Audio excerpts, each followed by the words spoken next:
So welcome everyone to Spiritual Frontiers Fellowship August presentation. Tonight we have with us Teri Degler, and her topic is Kundalini, what it is and what it means to you.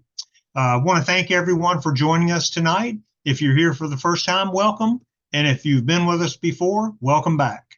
My name is Smith Prim. I am the co-chairman for the Spiritual Frontiers Fellowship, along with Catherine Smart, who is also our writer and editor. Kim Kasdorf is our media director, and Eileen Jenna is our program coordinator. We're here for you. We want you to know that SFF is run by all volunteers. We're here to help you develop, enhance your spiritual, mystical, and metaphysical awareness and consciousness. We do this by sponsoring programs like this one tonight, designed to help facilitate your personal growth and development in a holistic and spiritual approach to health and living. I want you to know the program's being recorded. So if you don't choose to be recorded, just simply turn off your camera and or your mic. To let you know that I am so honored to introduce tonight's speaker, Teri Degler. Teri is an accomplished author. She's written over 12 books, and including the bestseller called The Divine Feminine. Her writings on Tantra, creativity, mysticism, and Kundalini-Shakti have been translated into several languages and featured widely in North America. Her newest work is Gopi Krish Biography, and continues her lifelong exploration of Kundalini and spiritual awakening. All right, I know this is short and sweet, but it helps us get into the right state of mind. And so at this point, I just wanted to finish up on my introduction about Teri. Let's see, about what she's going to also do a meditation, a Kundalini meditation. So we're looking forward to that at the end. Then we'll have our break, and then we'll come back for our question and answer. And that's so important, the Q&A, because only the people present here will get a chance to see that, to experience that. So thank you for being here. And at this point, I would like to introduce Teri Degler. Okay, thank you. Okay, so this is the talk. Prim and Catherine have already said it's Kundalini, what it is, what it isn't, and why it matters to you today. You might notice that I'm saying here Kundalini-Shakti. Now, why would I do that? Let me talk about that for a minute, because we can't really talk about Kundalini without talking about Shakti. Shakti is really the most important form of anything in the universe. So when we talk about Kundalini-Shakti, we can also talk about Prana-Shakti. And Prana-Shakti is cosmic Shakti. It's the stuff of the universe. It's what everything is made of. Many of you probably do yoga. And if you do, you know that Shakti, you've probably heard of Prana as either breath or life energy. It has both of those meanings. In this sense, we're talking about Prana as life energy. And Kundalini really is part of that. But what we have when we talk about Kundalini-Shakti is that's the individual Shakti. That's the Shakti that resides in us. So when we talk about Kundalini, we're really talking about cosmic energy that resides in us. Let me see if I can. So here's a great, I like that flaming slide. It was done by an artist in India named Usha Shantaram, her picture of Shakti. And Shakti in this sense is the creative force of the universe.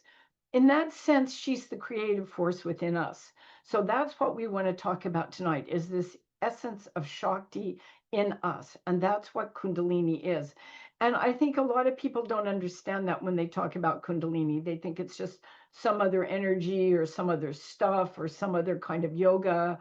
But really, it's an individualized form of cosmic energy. That's great power. And with it comes great responsibility, of course. So we'll talk about that for a minute. I'm going to go on to my next slide here. Sorry, I have to change my slides in two places, which is a little tricky for me here. Okay.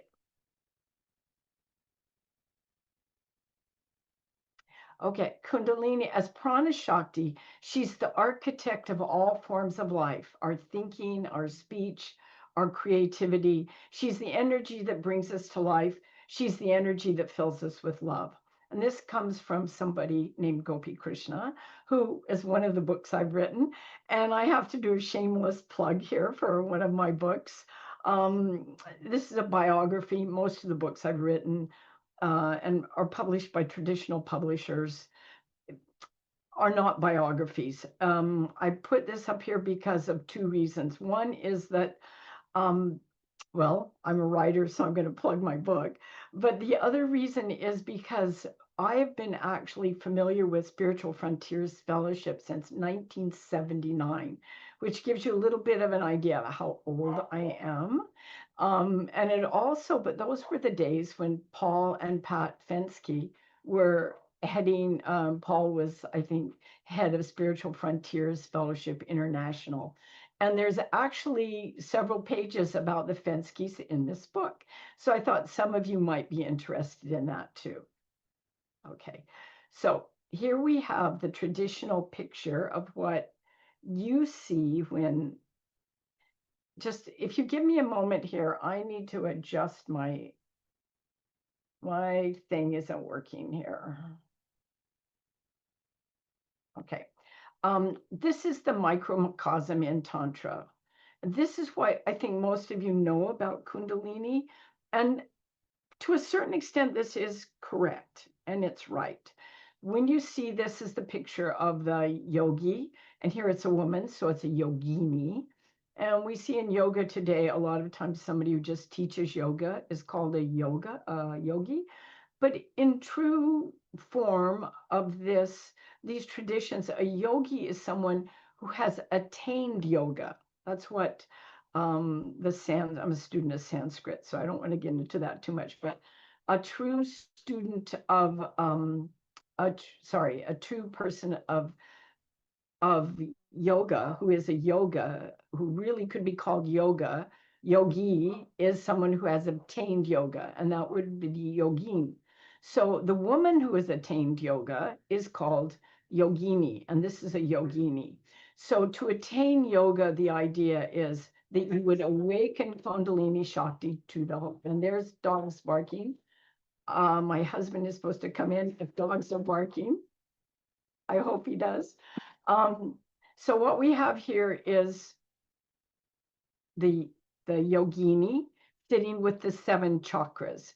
And I'm sure you all know about chakras from your yoga or your classes. But what is important here to know about Kundalini is Kundalini-Shakti sits coiled 3.5 times at the base of the spine.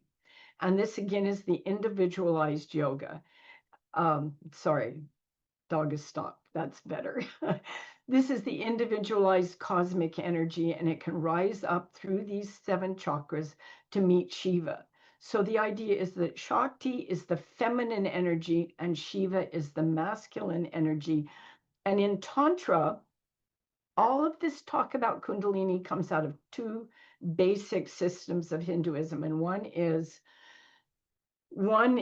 Tantra, and the other is Hatha Yoga. And of course, you probably know there's lots of kinds of yoga. There's Bhakti Yoga and Jnana Yoga, and people do Kundalini Yoga today. These are all different kinds of yoga.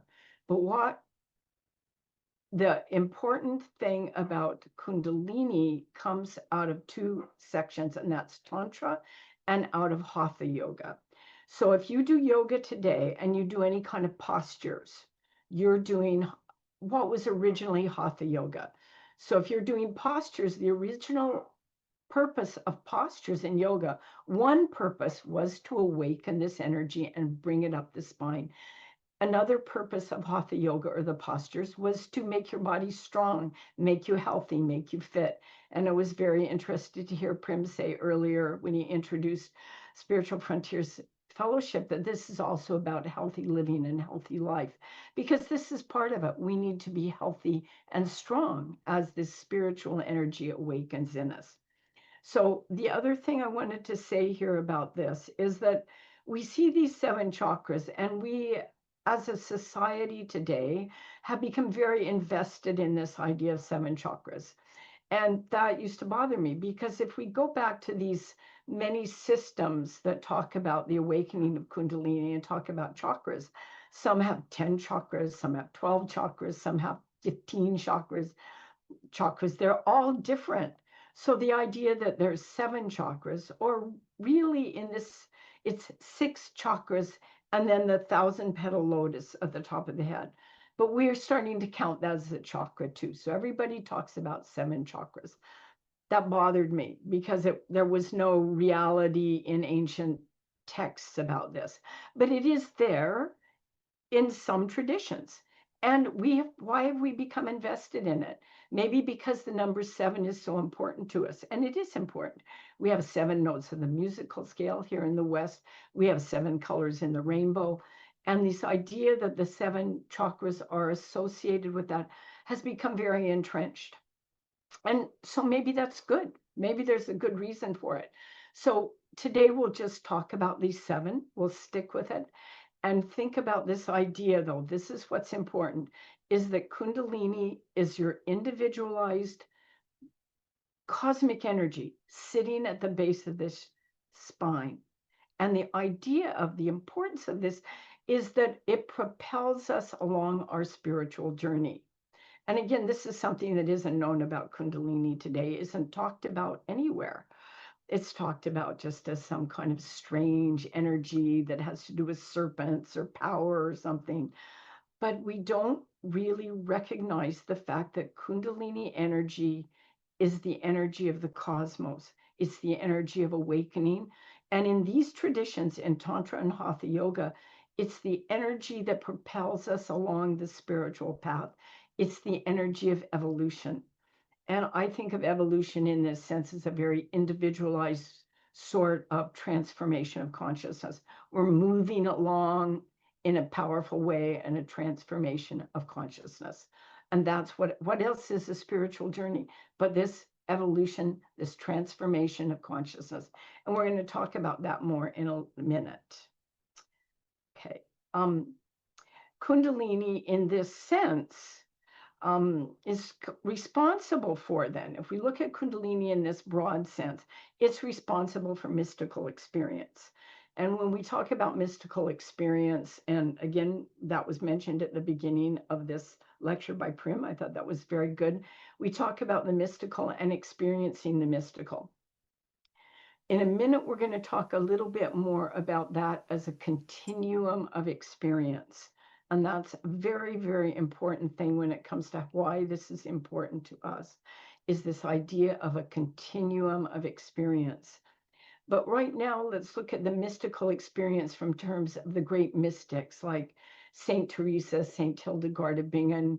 In India, we have Mahadevi, we have Arabia, we have in the Sufi and Islamic tradition, of course, one of the greats is known as Rumi, and his mentor, who was Shams al-Din, that was Rumi's great mentor. So we have a tradition of mystical experience that goes across every spiritual tradition in the world. We find mystics.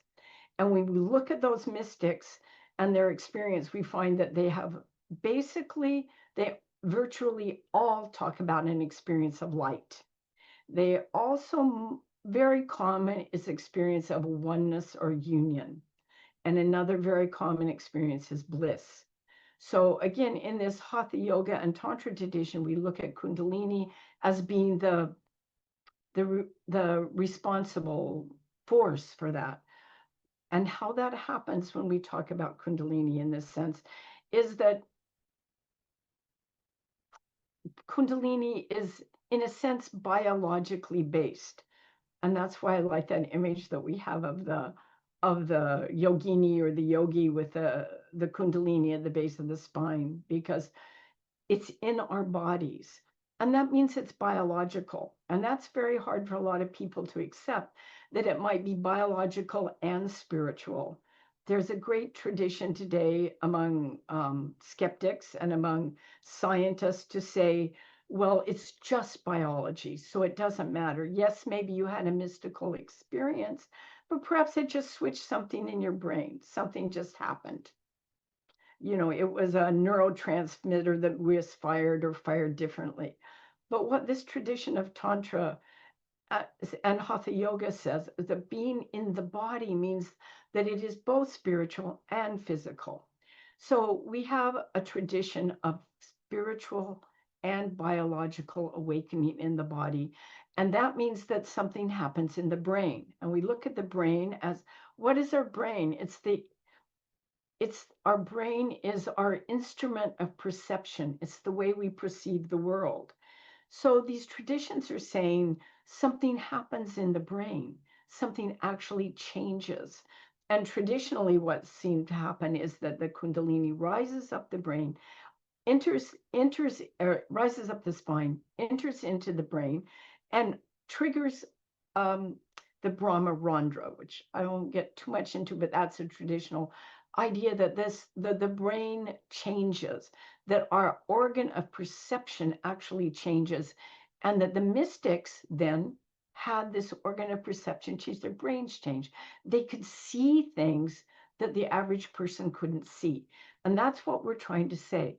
If we have this, do we have this whole thing that St. Teresa had? No, we don't see light and radiant energy everywhere, but we might have a taste of it. And we'll talk about that a little bit more when we talk about a continuum of experience. But what we have in the great mystics is experience of light, experience of union, and experience of bliss. The other thing we see across the awakening of Kundalini when we look at these ancient texts is that it's responsible for inspired creativity and genius. It's also responsible for the paranormal.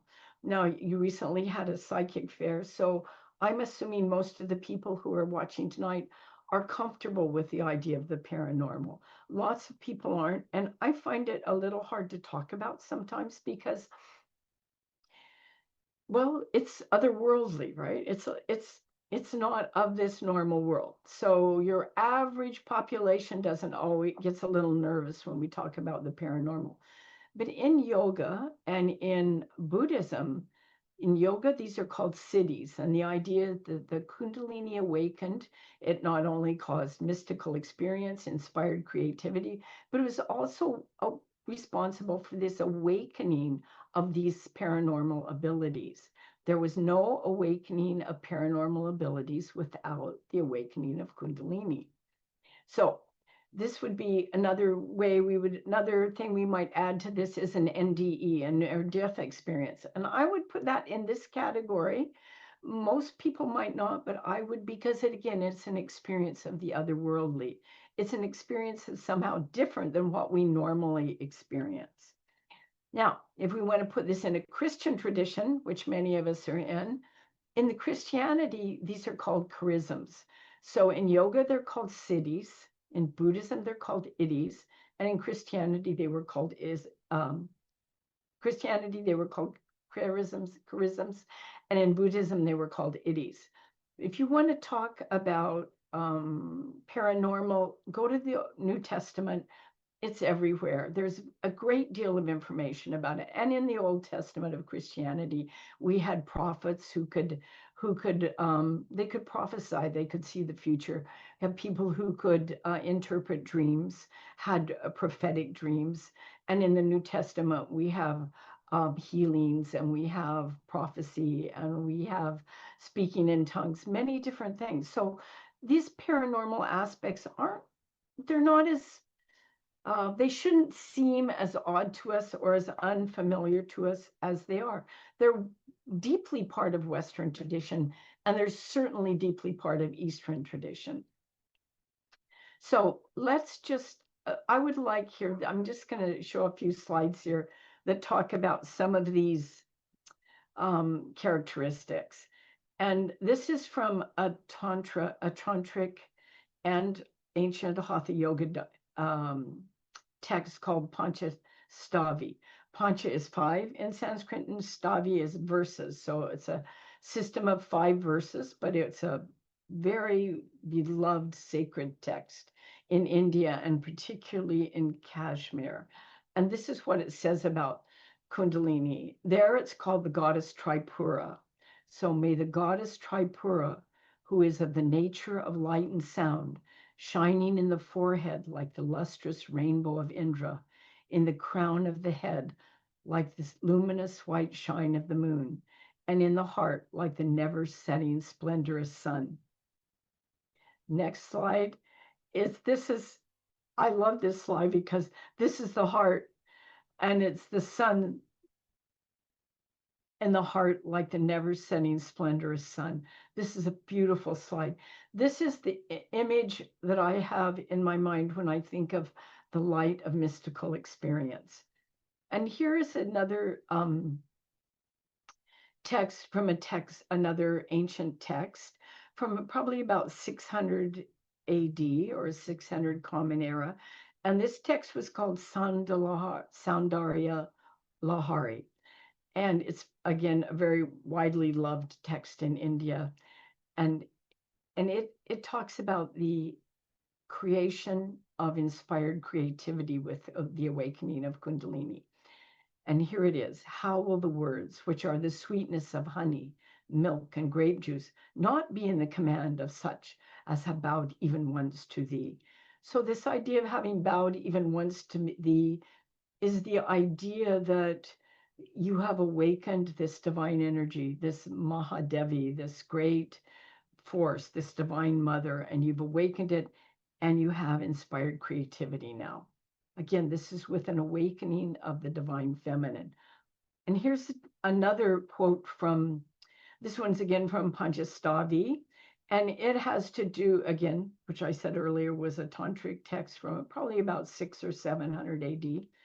And it says, those devotees who see thee clearly, like the crescent moon shining in the forehead. And again, that's a reference to the Kundalini being having arisen to the 7th position, like the crescent moon shining in the forehead, or the 6th chakra there, lighting from its depths the sky of the mind.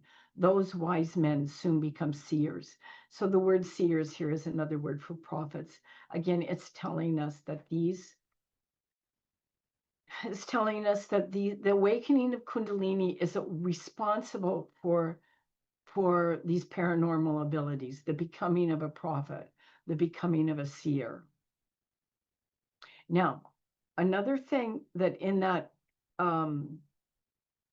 if we talk about Kundalini today, we can talk about a Kundalini hypothesis.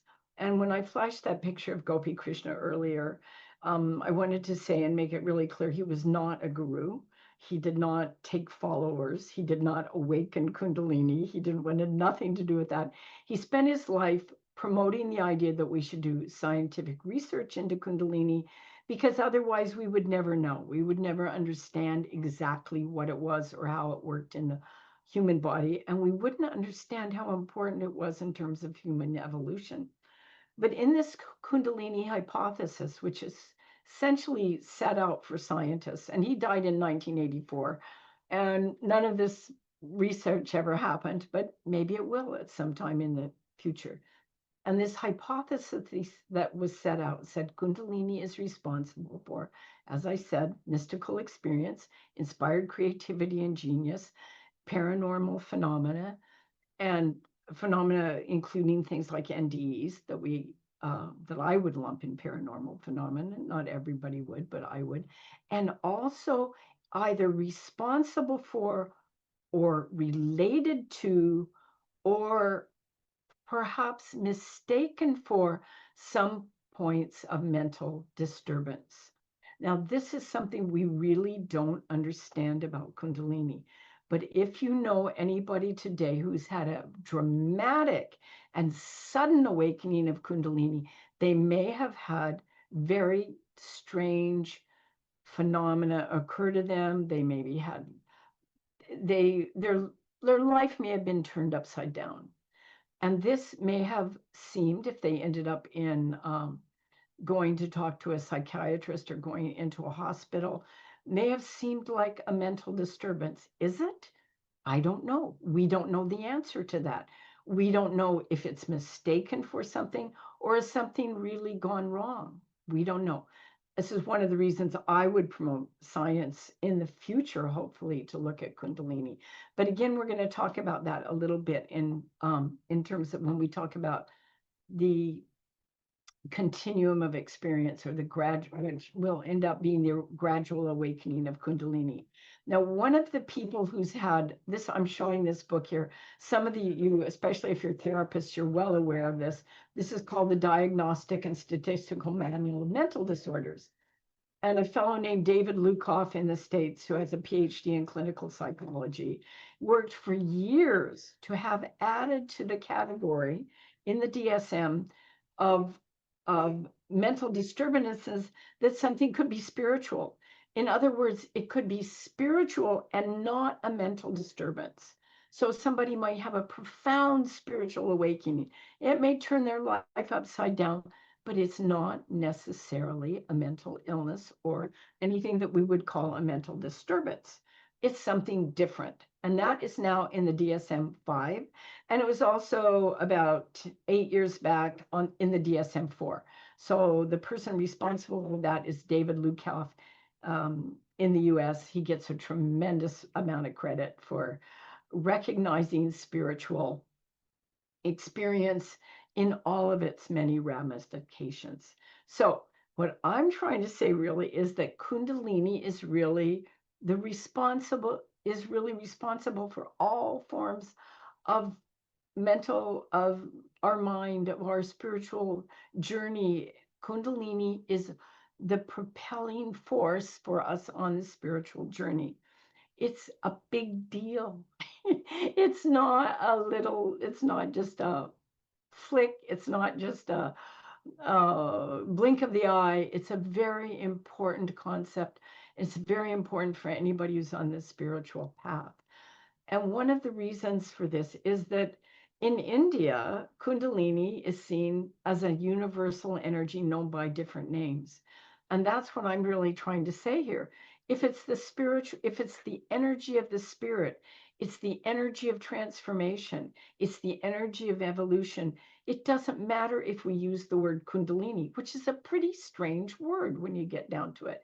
It's a Hindu word, it's a Sanskrit term. It's not a Western word. It's a hard thing for us to grasp. But if we look at a universal spiritual energy that is transformative, that changes us, that does something, we find it in every single spiritual tradition. There is a spiritual energy. And so in Christianity, we say Holy Spirit. In the Judeo-Christian tradition, it's Ruach HaKodesh, which really is holy wind. But if you look in the Old Testament or the Tanakh of Judaism, the Old Testament of Christianity, New Testament, we find Holy Spirit. When we find Holy Spirit, something happens. That's why it's called holy wind in Judaism. It's something happens, something moves. In Tibetan Buddhism, it's called the Dumo fire. And again, something happens. There's a transformation of consciousness. South Sea Islands, the word was mana. In Sufi mysticism, it's called the beloved. So what is important to me about Kundalini is that we stop thinking of it as this kind of strange thing that happens in yoga, and think of it and understand it as a universal force, a transformative spiritual energy. Next slide we have here. This is a really, I think, Judeo-Christian tradition, Holy Spirit and Ruach HaKodesh. Just a nice visual. And here's a nice visual of the Dumo fire in Tibetan Buddhism. This is a mural that's in a temple in Tibet, and in the Luhang temple. And you see, if you see the meditating person there in the corner, and he's got a corner going up his spine. This looks very much like our yogi, right? With our yogini with the 7 chakras, and the fire comes at the head. This looks very much like our 1,000-petal lotus at the beginning. And if we go up, you see the fire comes up and turns into a yellow and golden light that goes up. And this symbolizes transformation of consciousness. It's very beautiful imagery that depicts how we see this universe, how we can look at this as the universal energy And again, I'm sorry about the dog barking. That wasn't supposed to happen. Okay, now to come back to our Western tradition, and this is from Hildegard of Bingen. So Hildegard of Bingen was a 12th century Benedictine nun who was sainted in 2012. She wasn't sainted until 2012, but she's now officially a saint in the Catholic tradition. But when she was 43 years old, she had an experience. She was a true mystic. She saw this radiant light. Well, we're going to talk about that in our meditation. This radiant light, she saw it all of her life. But when she was 43, she had a profound experience of light, which I have written a paper called Hildegard of Bingen, Nun in, or Yogini in Nun's Clothing, because she fits exactly all the characteristics of a Hindu yogi, of a true yogi, someone who attains yoga, attains union with the divine. But here's what's happened to her. This was her experience, which she calls an experience of the divine feminine in her writings and in her work. And it came to pass that the heavens were opened, and a blinding light of exceptional brilliance flowed through my entire brain, and it so kindled my whole heart and breast like a flame, not burning, but warming. And suddenly I understood the meaning of the expositions of the books. That is to say, the books of the Old and New Testament. So this is Hildegard. She had this profound experience. Suddenly she could understand something she couldn't understand before. And what's really important about Hildegard, if you know anything about her, not only after that, she wrote 3 books of her visions. And these books are like 600 pages long, some of them. And in those days, it was in Latin, and she had to dictate it to a monk or someone who could write down the Latin, painstakingly with their, a little pen and an ink, and write out every word in Latin on sheepskin or parchment. It was very difficult. After she had this experience, she wrote three volumes about her visions. She wrote a cycle of 70 songs, and some of the music might have been composed before this, but the lyrics were all composed after this. And she's known today. She's the only composer from the Middle Ages whose name we have. So she composed 70 songs. She wrote the 3 books. She wrote, on top of that, 2 books on medicine, on healing, on herbs. And she wrote 2 books on saints' lives, which were shorter. They weren't big books like the other books. And she also oversaw her art. So she was the illustrations that went along with her books. So for me, this is a really good example of the universal energy. She had an awakening. She had a profound mystical experience, and she blossomed in creativity. And she also became a seer. So she had all the characteristics of what. Now, this is a good time to talk about what Kundalini is not. So if it's this huge universal energy, then it's not something you can just control. It's not something to be taken lightly. It's not something that has no effect. And this is what a lot of people think of it today. Oh, yeah, it's just another thing. Yeah. Oh, yeah, I awakened my Kundalini. Yeah, I awakened my Kundalini a few months ago, and that's fine. Yeah, probably not a full awakening. We'll talk about that on the continuum of experience. It's not something you do. It's not Kundalini yoga. Kundalini yoga is a very popular kind of yoga today. It's become very widespread. And it's the reason most people know the word Kundalini. So I bless it from that. But it is not, you don't do Kundalini. It's a cosmic, any more than you would say you do Holy Spirit. Of course you don't. This is the divine working through you. It's the divine in your life. So in the same sense, it's not something to be forced. And it's not something a guru can awaken you. I just looked at a few things when I searched Kundalini just to see kind of what was out there. There were several courses available. You could pay $500 and go to somebody who was going to touch you and awaken your Kundalini. I don't believe it. Don't run the other way. Do not give them your $500. Don't even give them $5. That's not it. Kundalini is a divine cosmic force. It is awakened through the grace of the divine, yes. You do not control it. Does that mean you can't do anything to influence? No. And we're going to talk about that in just a minute when we talk about continuum of experience. So let's. Excuse me, Teri. Teri, I had a request. Could you increase your volume just a little bit, or your microphone pickup? I don't know. I can get a little closer to my mic, maybe. Okay, that's fine. I don't want you to overstress it. Just a request. Go ahead and continue. Sorry. Okay, sorry about that. I'll try to speak a little more loudly too.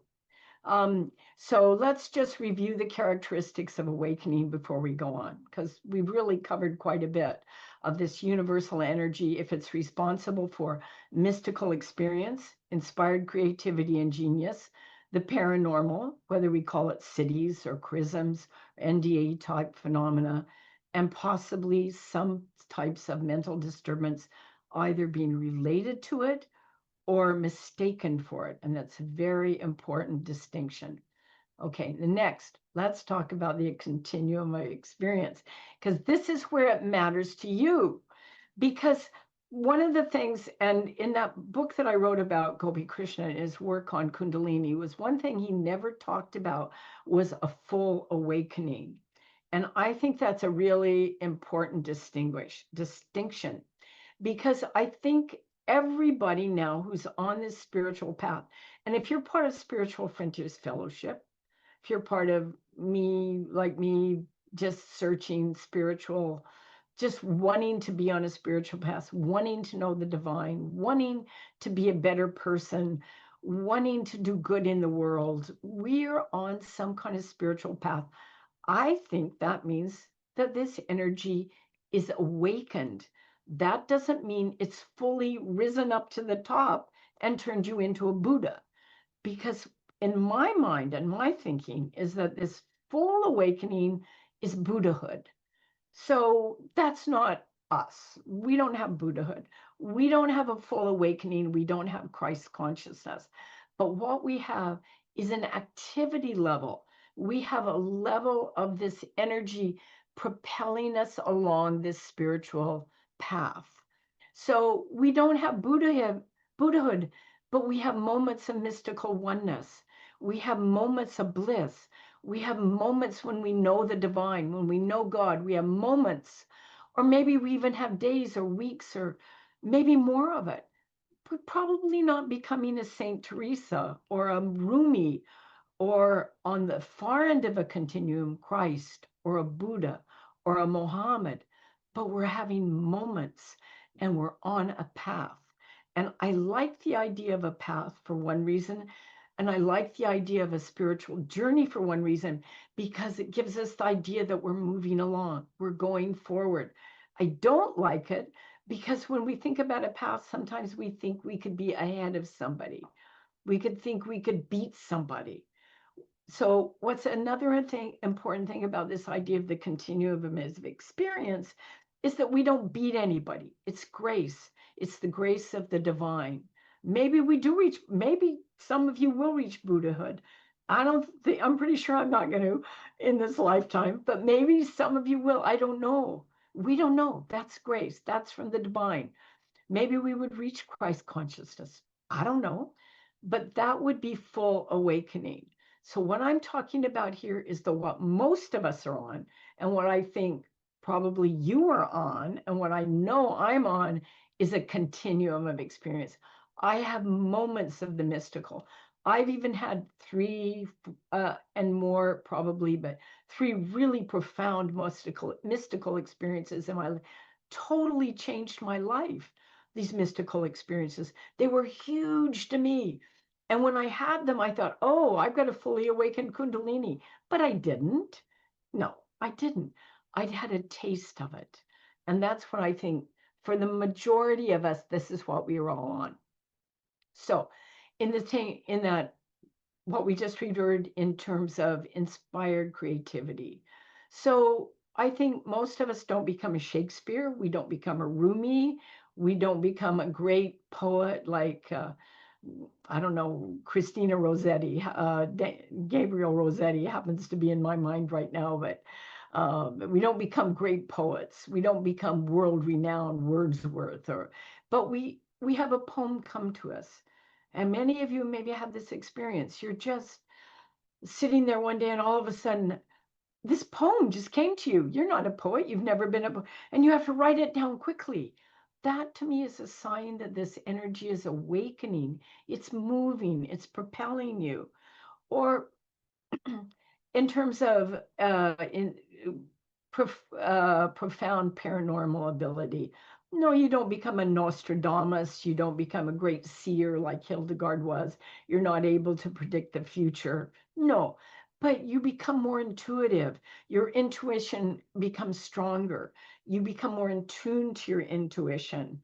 This is, again, the Kundalini active in you, propelling you forward towards this goal of cosmic consciousness, towards this goal um, of, of oneness, of divine union, of Buddhahood. We're being propelled. We might have, you might have a dream that comes true one day. You have a dream one night and it comes true and you think, oh, that's a paranormal experience. Have you become a Nostradamus? Have you become a great prophet or seer like the ones in the Old Testament? No. But you have had there's something moving in you. There's a sign. And that's what I think these things are. We are somewhere along the path, not ahead of one another. So that's the thing I don't like about the idea of the path, is that we think we can beat somebody. We're on a journey and we're ahead of somebody. No, maybe I've had more mystical experiences than you. Joe Blow's had more mystical experiences than me. Sarah Jane has had more prophetic dreams than me. So I think she's ahead of me. No, we're all on a path. And any kind of profound awakening or I think any kind of real profound movement on this is really the grace of the divine. So gradual is good in terms of Kundalini awakening. Okay, so I want to talk about that for a minute because people sometimes are doing things that are very forceful. They're trying to force the awakening of Kundalini. And I don't think this is a good idea. I think it's a really bad idea because if we're ready for it, it's going to happen. If we're not ready for it, it's not going to happen. And I think of this in terms of the grace of the divine. And I think of Kundalini as the divine cosmic energy moving through us. And I like to use the word divine. I'm not quite comfortable with the word God because I had a lot of programming about God in my own religious upbringing as a child.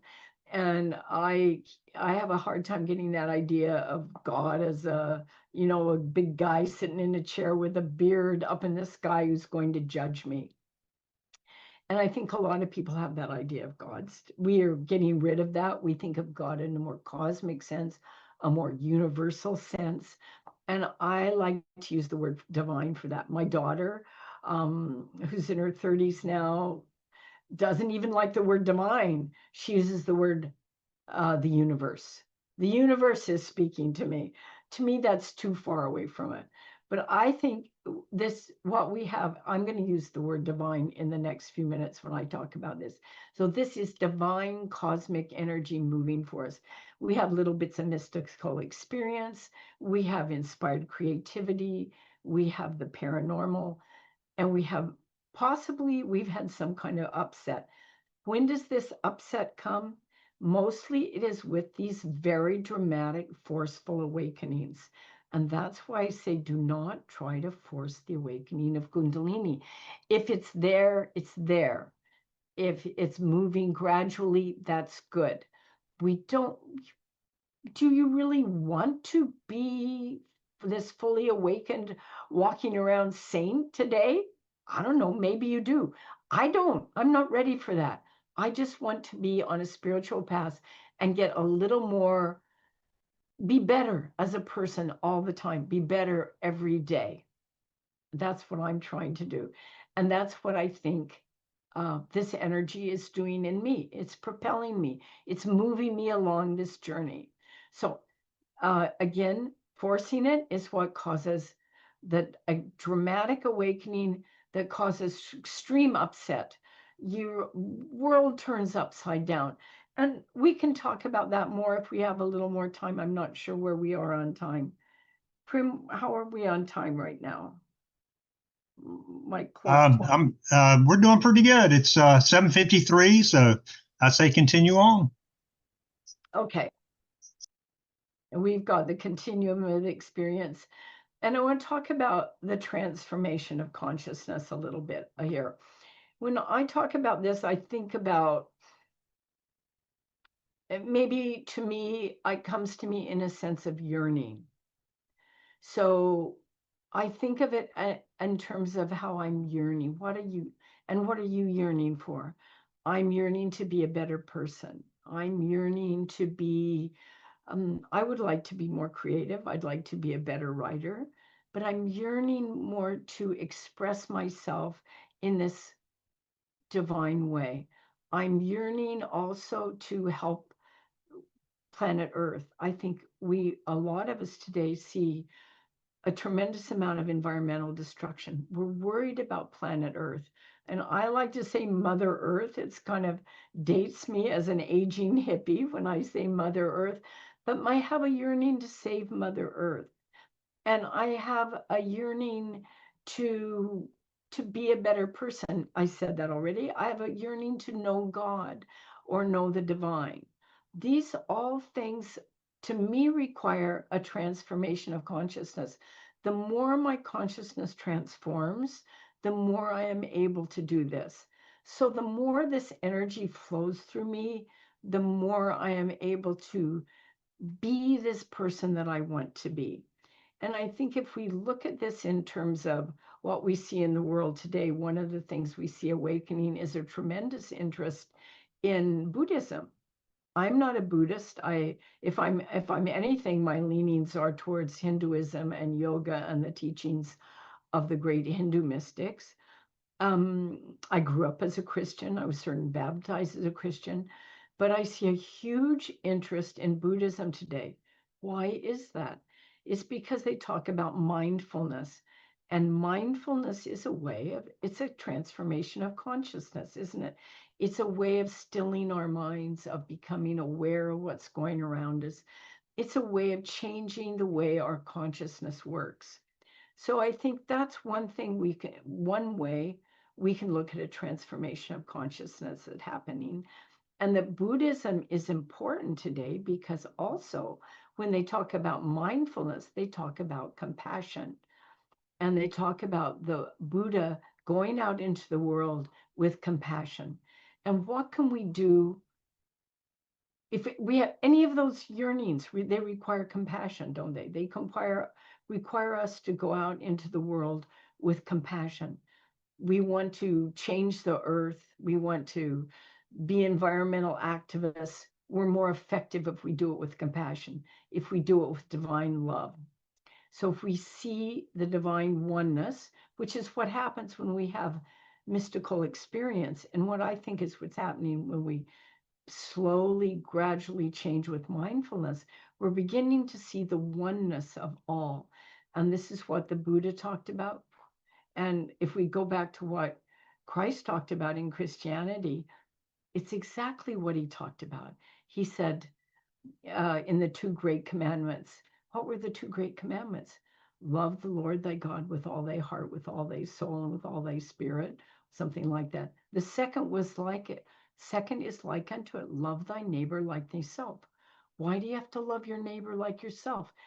Like yourself, because we're all one. And we have that mystical experience. That's what we see. We have oneness. We experience oneness. And if you experience oneness, then you know we're all related. We want to go out and do what's good in the world because we're one. And this is Kundalini moving us towards this awareness of oneness, towards our wanting to do good in the world. We naturally want to help because we see that we're all one. Okay. Another way that Kundalini is looked at, Kundalini-Shakti is seen as the Divine Mother. And that's why I have this image up here. This is the image of the mother. When we think of the mother, the best in mother, what do we think about? We think about compassion, the mother, the compassion for the child, the mother with the love for the child, the mother is the nurturing for the child, the mother of the caring for the child. So that's when we think of mother in a cosmic sense, that's what we think about. Those are the those are the characteristics that we associate with the feminine. And Kundalini is closely associated with the feminine. These are the characteristics that we nurture with that. We nurture the caring. We nurture the nurturing. We nurture the compassion. We nurture the being with the other, the thing that does not separate us, the thing that brings us together. That's what we think of when we think of the mother and the characteristics of the feminine. So we want to be that compassionate, caring, nurturing person. That's what we want to do. We slowly, gradually want to awaken Kundalini in our lives. We want to do it with, let me go back to, I'm going to slide back quickly. If you mind me flipping these, I'm going back to this one. These are the characteristics. This is what we want to do. We want this energy at the base of our spine to awaken. We want it to awaken. We're not trying to force it all the way up. We're not trying to, and we don't think that we can just go out and do this by paying somebody money to activate our Kundalini. We don't think that we can go to a guru and automatically happen. We begin to understand that it's the evolutionary and transformative energy in us. And as such, it's gradually awakening, gradually moving, gradually coming up. And this is what we want, is a gradual awakening of Kundalini. We don't want to force it. We don't want to have a possibility of having an extreme upset, of having a very forceful awakening, having our whole worldview shattered. We want to gradually awaken. And that's what I think is happening to those of us on a spiritual path. We're having this gradual awakening, some more than others, some less, some more. That's okay. We're not aware. Nobody is ahead of anybody else on the spiritual path. We're all in the same boat. We're all on an evolutionary journey. And speaking of evolution and this idea of what are we evolving to then,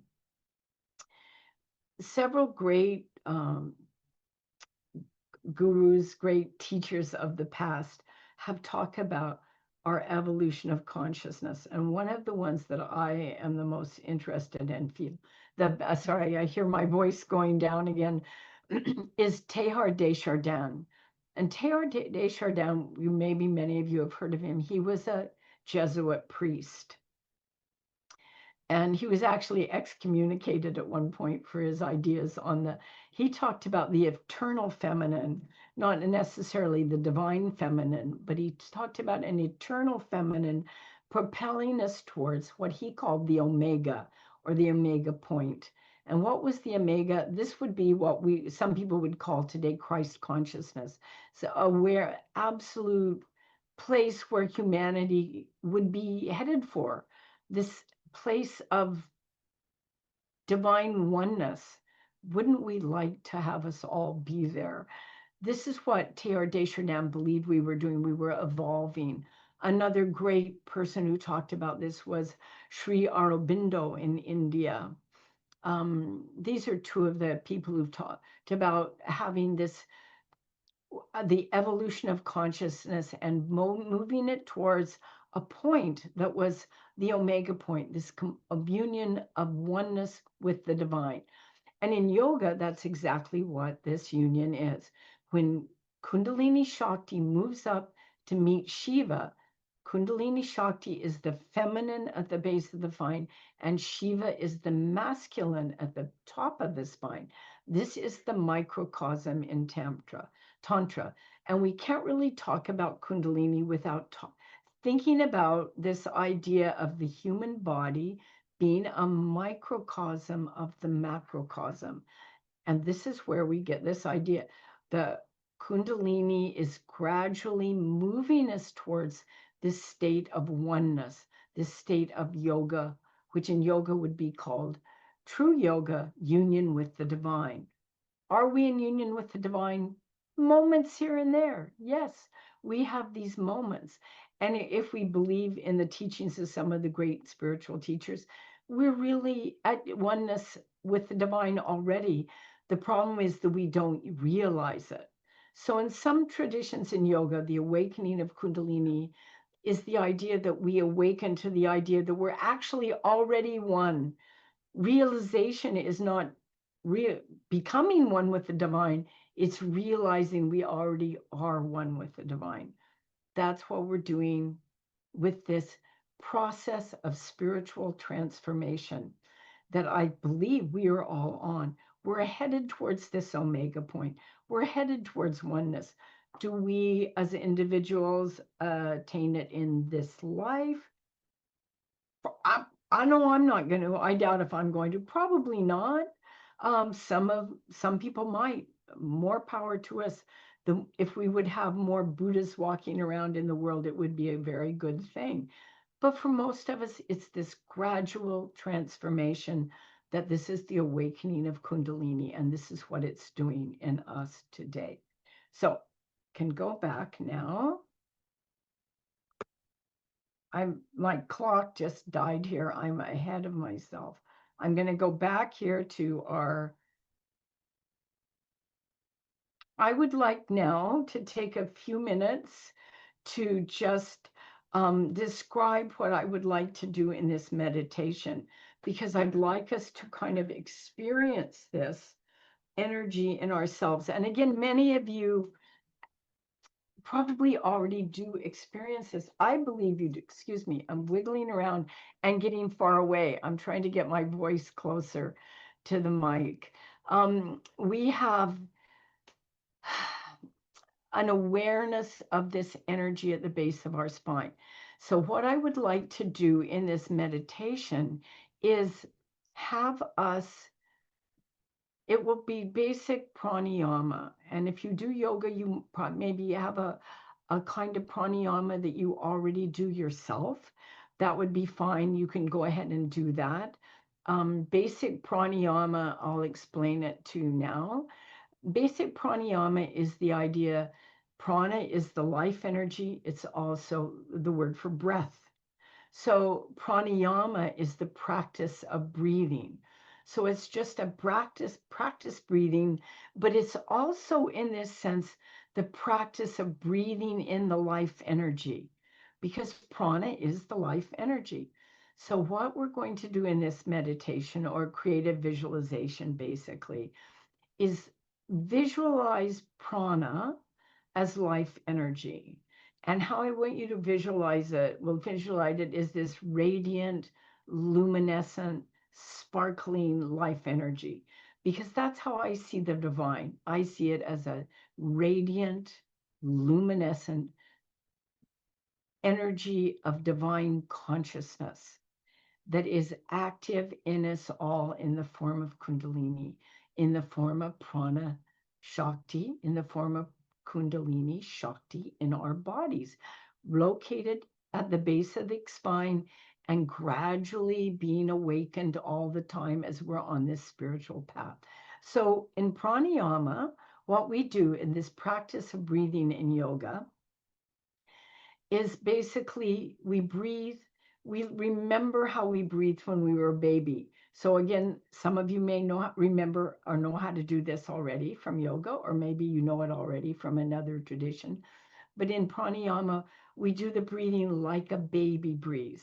And if you've ever watched a baby laying in a crib on its stomach, the baby's bottom rises and then the baby's lungs and torso rise, and then his shoulders rise.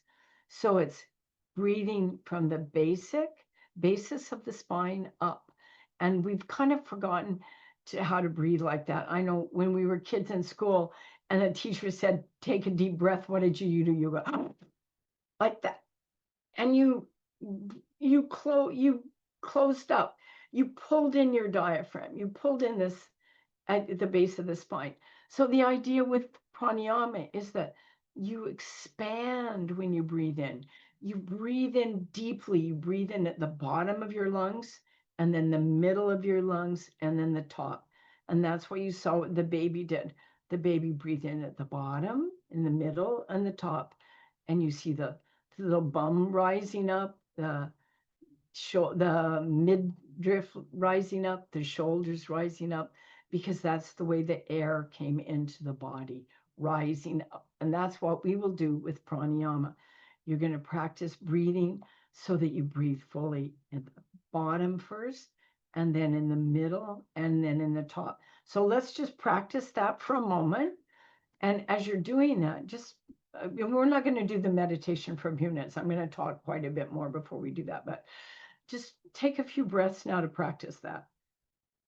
Breathe in the bottom of your lungs, air to the middle, and air to the top. So you're feeling the air come in the bottom, and then the middle, and then the top. You feel yourself expanding. First, your lower stomach, your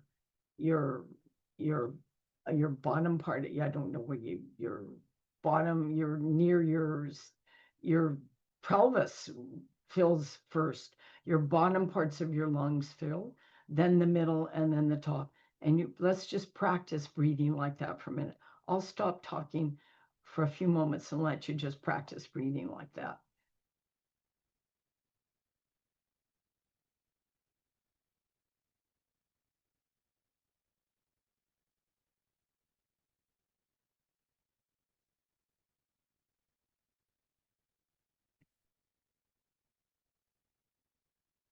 Okay, so in this is pranayama. So now what I want to add to that in the next part is that we would visualize when we're breathing in this radiant life energy. So we're going to breathe in this prana, this radiant life energy that sits at the base of our spine. We're going to breathe it in, and we'll breathe it in for 8 counts. And as we do that, we're going to visualize this pranayama as this life energy. And to me, this is the divine energy. It's radiant, it's luminescent, it's sparkling. This is Shakti in the cosmos. What we have to also remember is that it's intelligent life energy. It's intelligent life energy. To me, this is the cosmic sense of the divine. This is God to me. This is the divine energy of the universe. And we're going to breathe it in. And as we breathe it in, when we do the meditation, we're going to see it as this radiant, sparkling, brilliant, luminescent light that we breathe in, the light that the mystics all saw. And I like this visual that we have up here because it's a picture of dew.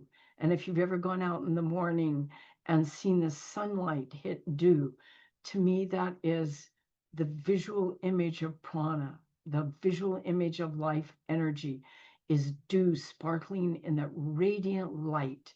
This is what the mystics saw. We're going to imagine, to create a visualization, what the mystics saw. We're going to breathe the light in, and we'll do it for 8 counts. So when we do this, we'll do it. We'll all count to 8. When we're doing the actual meditation, we're doing the actual creative visualization.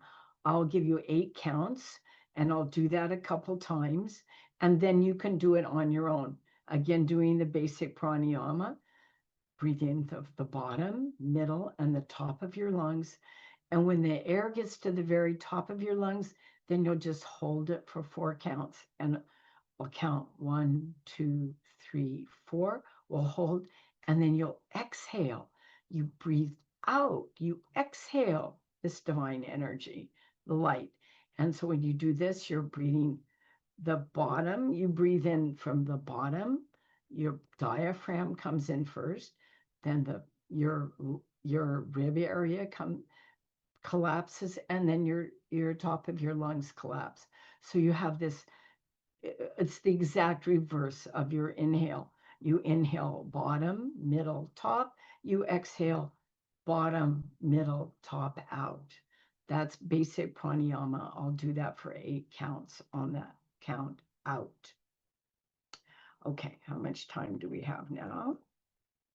We've got, perfect. We've got about 15 minutes to do this. Okay, let's see. We breathe out Shakti.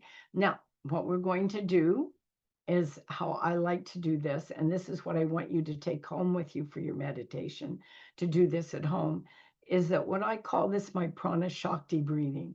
So when we're breathing, we're going to breathe in prana, and when we breathe out, we're going to breathe out Shakti. So we're going to practice this with the creative visualization with me counting for a few times, and then I'll stop talking. I'm going to let you do it. Breathe in and breathe out. And what I like to see us doing is breathing in prana and breathing out Shakti. And when we breathe out Shakti, then we're breathing out our Kundalini-Shakti. We're breathing it out into the universe. We're breathing out, just like Prim set that up so beautifully in the beginning, breathing the energy out into the universe. And that's what we'll be doing. And that's what I think is the most important thing we do. We're breathing the energy in and we're breathing out.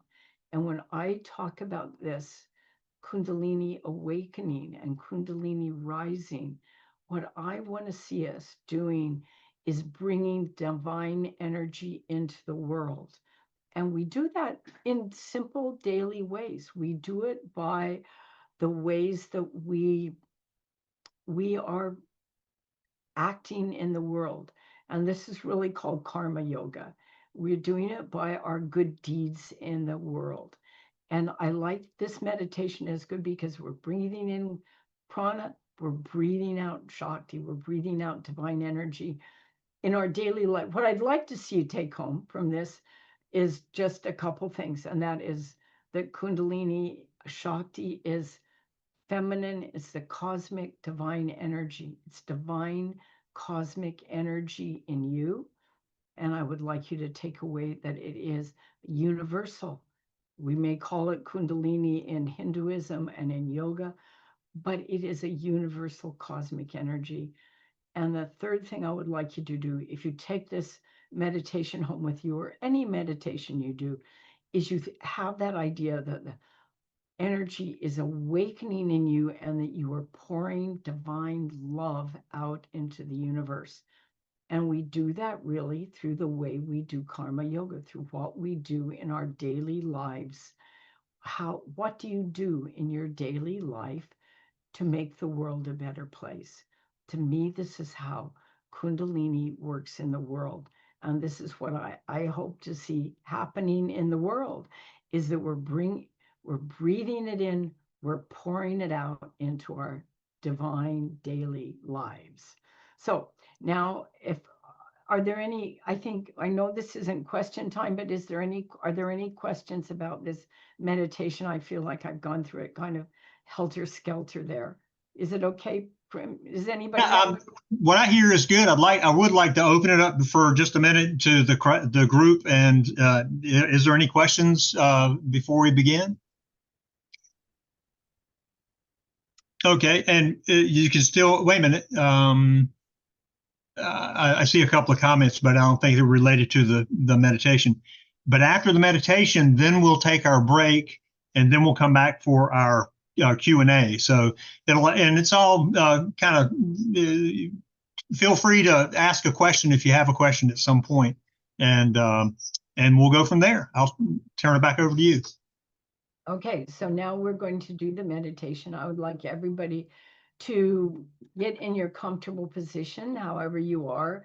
I know we're not, most of us, sitting the way we would sometimes do for meditation, but sit in your chair with your spine straight. And also, of course, it's always important I believe when we're doing it like this, we have our feet on the ground, probably. We're grounded. We have our feet on the floor. And I would like everybody to just close your eyes for a moment. And as we begin, I would like you first to visualize this radiant life energy, the energy of consciousness that is alive and well. To me, this is the idea that we are breathing in the divine energy of the universe, cosmic energy. So let's visualize this as a radiant, sparkling light that is beyond a billion suns, a radiance of a billion suns, a radiance, a luminescent radiance. And let's just breathe that in. Now, breathe it in, and I'm going to do this. You're going to breathe it into the count of 8, filling up first the bottom part, and then the middle, and then the top of your lungs. So now I'll do this 2 or 3 times, and then I'm going to quit talking and let you do it. And then we'll come back to the prana shakti breathing again. Okay, so now we'll do our breathing. Just close your eyes. Okay, let's all exhale together. Exhale. And breathe in to the count of 8.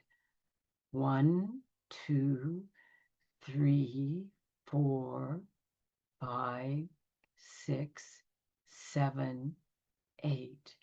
Now hold your breath. 1, 2, 3, 4. Exhale from bottom to the top. 1, 2, 3, 4, 5, 6, 7, 8. Do it one more time, breathing in from the bottom to the top. Breathe in. 1, 2, 3, 4, 5, 6, 7, 8. Hold. 1, 2, 3, 4. Exhale.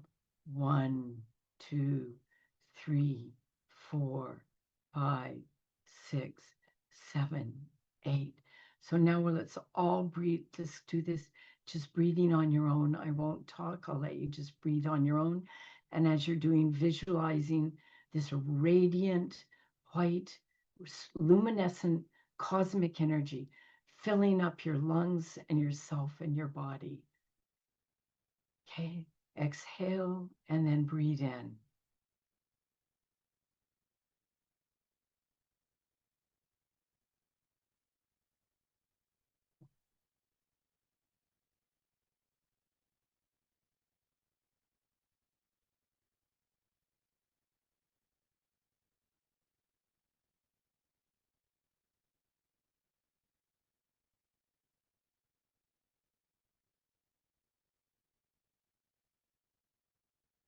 All right.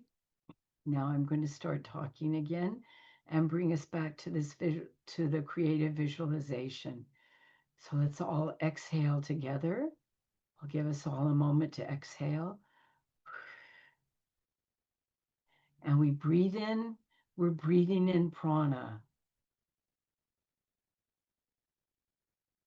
We hold that radiant life energy and we breathe out Shakti.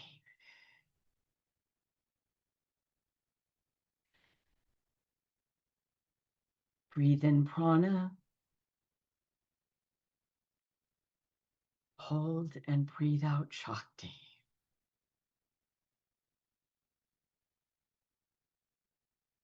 Breathe in prana. Hold. Breathe out Shakti.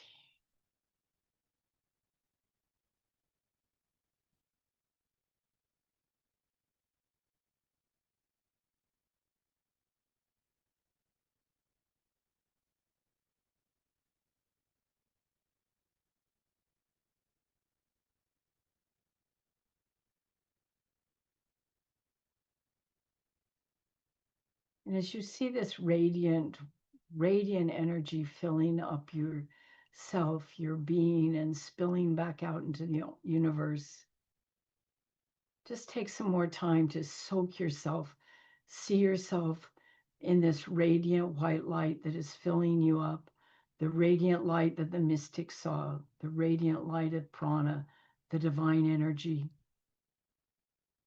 And as you see it spilling back out into the universe, give yourself a few moments to be in this light, to be in this radiant divine light.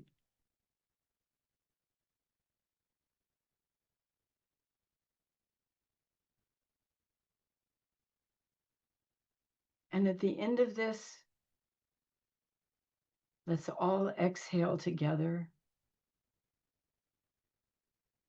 And I'll count 1, 2, 3, 4, 5, 6, 7, 8. And as you finish exhaling at your own time, just open up your eyes again, but feel that radiant energy surrounding you, being part of you, feeling that divine cosmic energy working through you, working in you, and working out into the world.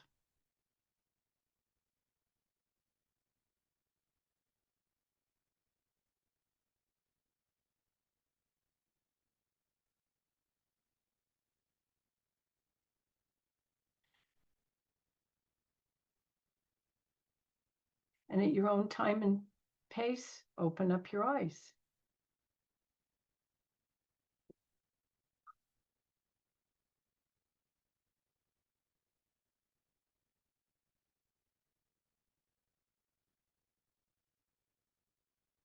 Okay. Back to you, Prim. Okay, excellent. Well, that was relaxing and energizing. Thank you so much, Teri, for that information. And I know we're going to have a lot of questions. I already saw some in our chat. Well, we want to thank our speaker tonight. Thank you, Teri, for being with us and sharing with us about the Kundalini. And just everybody, if we could just give her a hand where you are and say thank you so much. And we look forward to having you back in the future. Thank you for having me. I really. Thank you, Teri. Yeah, I thought you did a great job. All right, folks. Well, that's going to be the end for this meeting tonight.